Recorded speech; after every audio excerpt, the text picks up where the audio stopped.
we've come a long way with this character. From bleached eyebrows to whatever the Dark World was, and now we're here. And thank goodness too, because at this point in the MCU, Thor was probably an afterthought to me. And then Ragnarok and Infinity War happened, and he became my single favorite Avenger for a little bit of time. And then this happened. Now, I don't know what to think. Oh well. On with the review.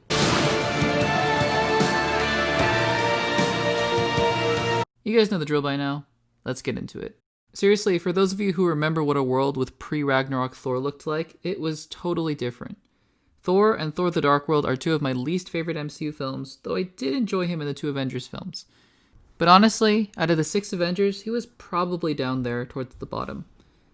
So, at the special October event in 2014, when Kevin Feige got on stage and announced a movie called Thor Ragnarok, I was, well, skeptical, to say the least. First of all, I wasn't really buying into the title for the longest time. Needless to say that I've been won over since then, and I'm hoping that it will be much the same with Thor Love and Thunder, because Love and Thunder, what even is that? But at any rate, I really thought that there was nowhere to go with this character at the announcement of Thor Ragnarok. He was just kind of the additional muscle of the Avengers along with the Hulk. But then the first bit of promotional material and details came out. First of all, when I set eyes on the logo, and not the one that they used in Photoshop for the event, I mean the actual logo, I immediately knew that this was going to be something different.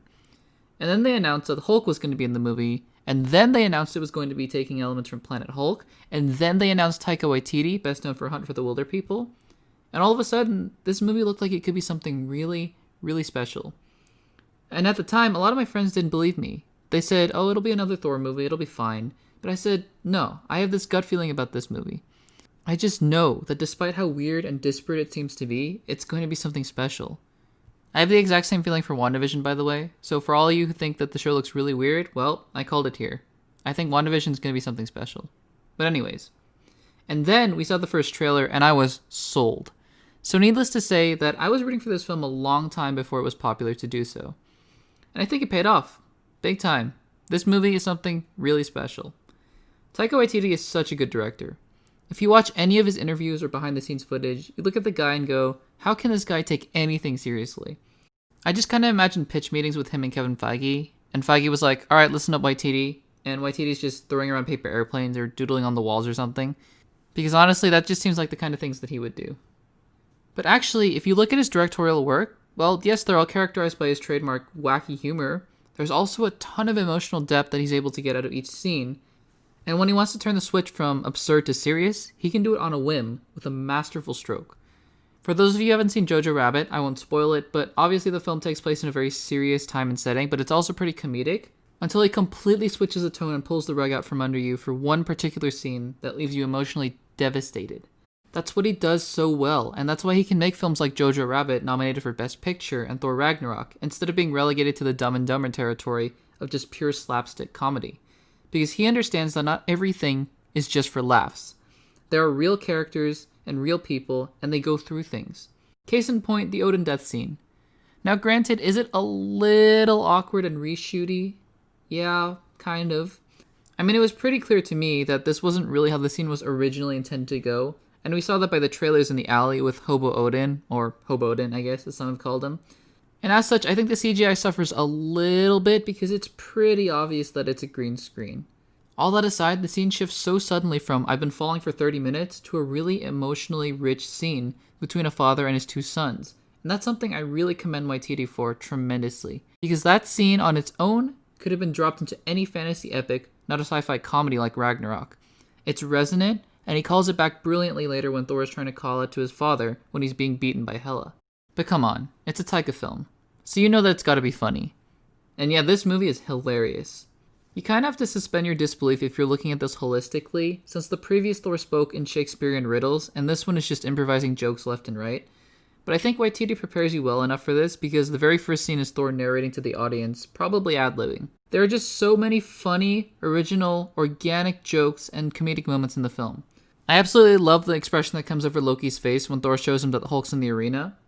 It's priceless, and then of course when Hulk throws Thor around like a ragdoll as well, that's just awesome. Hemsworth, for all of his muscle and his bravado and charismatic action, is a comedically gifted actor. He's absolutely hilarious, and I love him for that. Thank you, Taika Waititi, for tapping into the side of Hemsworth that not many knew existed. We even got a hint of that the year before with Ghostbusters. He's a funny guy, and he does great with the role. It's almost like a completely different part that he's playing. And going back to the drama and serious parts, he does an excellent job with that too. Hemsworth is just a gifted, talented actor, and he knows that he can carry a movie with his charisma, but he still gives every scene his all. And of course his action scenes are brilliant as well. That's just a given with a Thor character. And that's one of the brilliant things about this movie. Taika understands immediately that with a literal god character, you need to depower him and give him an equal. That's why A, Hela had to establish her powers immediately by breaking his hammer, and B, Thor had to be depowered just a little bit. People think it's funny that Thor, the god of thunder, gets electrocuted so many times in this movie, but I think it was necessary, because you have to rebalance the power. That's what I'm hoping the directors of Captain Marvel 2 are able to do, is rebalance her power set to give her a compelling story. Of course, we can't talk about Ragnarok without talking about Hulk, because he is just absolutely brilliant. This is clearly a Thor film, but the addition of Hulk was just enough to be just right. Mark Ruffalo is great as always, and the Thor v Hulk fight is probably one of the most entertaining Avengers v Avengers scene in the entire MCU. Rounding out the supporting cast, Tom Hiddleston as Loki is fantastic as always. We love Loki always, and his arc in Ragnarok is surprisingly heartwarming and a little warmer than it has been before in the MCU films, which is a welcome surprise. Tessa Thompson as Valkyrie is wonderful as well, and the scene with them discussing the Revengers is just one of the funniest scenes in the MCU. Of course, Anthony Hopkins as Odin is good, though at certain points it does seem like he's phoning it in a little bit, but that's alright. Who can blame him? I literally cannot imagine Sir Anthony Hopkins on the same set with Taika Waititi in a mocap suit, so we'll give him a pass. And of course, Jeff Goldblum as the Grandmaster. In any other movie, with any other director, this character doesn't work, but with Taika Waititi, just letting him do absolutely whatever he wants, this character is absolutely fantastic. Jeff's gonna do what Jeff's gonna do best, and I am here for it. Now, on the topic of characters, Cate Blanchett as Hela. Is it Bash the MCU villain time? Here's the thing. I said this before, but I really do believe that it bears repeating here because it's so true. A good performance does not equal a good character. These two are not equivalent.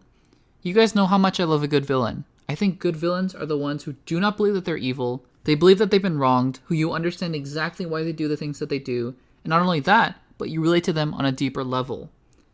I mean, Thanos, a genocidal maniac, is relatable, and that fact blows me away, because his motivations are just so strong. It's crazy how the Russos are able to do that. The Vulture wants to protect his family and will do whatever he can. Hela is the goddess of death. Next. Okay, but seriously, I get it. This is a fantasy movie. I get it. I know. But, I just can't help but feel like there's something wasted here. When you have a villain like this who's just evil for evil's sake, like Sauron, there needs to be more layers other than that. Sauron was not alone. He had Saruman, he had Gollum. Gollum is a really tragic character, and we're just missing that element of relatability with the character of Hela. And like I said before, it's so important to not mistake a good performance for a good character, because I think Cate Blanchett is incapable of giving a bad performance. I love the way that she so arrogantly and confidently delivers her lines. But when your only backstory is that you're the goddess of death, come on. Fortunately, this really isn't enough to hinder the movie for me. Hela is a means to an end. She's basically there to just be intimidating and cause a lot of chaos, and to her credit, she does exactly that. So, that's good at least. But seriously, this movie has so much going for it. Like I mentioned before, it's absolutely hilarious while also being emotional when it has to be. The Hulk Thor fight, as well as their chemistry, is fantastic. And have I mentioned Korg and Meek yet? If not, well, they're awesome as well. And let's not forget that Doctor Strange appeared in this movie as well. Honestly, I think that was one of the best things that Taika could have done, because who would have thought before this film that Strange and Thor would have been such an interesting combination of characters? I love to see how much Strange has grown in his power and his role as the Sorcerer Supreme in the short scenes that he has with Thor. Really, this is a movie about loss and where your home really is. There's not a whole lot to say about this film because I think that there isn't a lot of complicated material, and this isn't really a complicated film or chapter in the MCU. But it's so unbelievably fun and enjoyable. This is one of the most rewatchable MCU films because all the jokes remain fresh, the dialogue is always witty, and the action is superb. I love how Taika used the immigrant song in the final battle. And yes, I know, I've said it before, that I really don't like if the music just doesn't come from a source within the movie, and if it comes out of nowhere, but this is the one exception I'll make in the MCU. because this film is so absurd and it knows that it is right away, and it has no qualms with being absurd. And I'm on board right away. The fact that Endgame, a really serious, darker climactic chapter of the MCU, decided to do the same thing, inserting random pop music in random scenes, just makes it feel a little out of place. But in Ragnarok, fits like a glove. In the end, Thor Ragnarok is the single most entertaining film that the MCU has produced out of all 23. You're going to have fun every single time you see the movie, without a doubt. What Taika Waititi was able to do with Thor Odinson is incredible. He revitalized a character and a franchise that honestly had nothing going for it until this point. While the story is pretty simple, the story beats within it are excellent, the character moments and development are awesome, and the jokes are incredibly well written and delivered. Here's hoping that Waititi can pull off a repeat in Love and Thunder.